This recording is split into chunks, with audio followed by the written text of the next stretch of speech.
मीना तिवारी नहीं आई?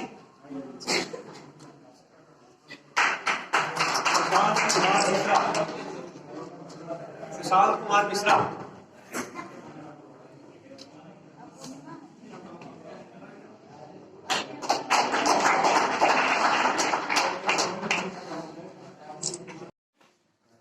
एकदम पीछे, एकदम पीछे।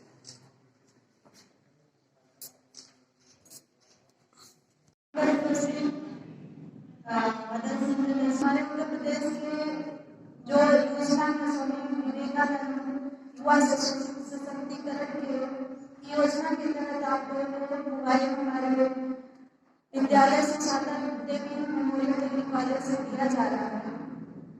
और मुझे आशा है कि जिस तरह उत्तर प्रदेश की योजना के तहत आपको मोबाइल मिल रहा है, उस मोबाइल से आप अपने पढ़ाई का काम, आप अपने भविष्य को उज्जवल बनाने के लिए काम करेंगे। आजकल मोबाइल की बहुत ज्यादा निगेटिव और पॉजिटिविटी दो माध्यम है।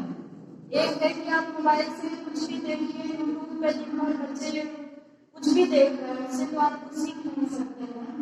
लेकिन इस मोबाइल को अपना शस्त्र बनाकर अगर यूज करेंगे और आपके भविष्य के लिए ये बहुत अच्छा होगा। और मैं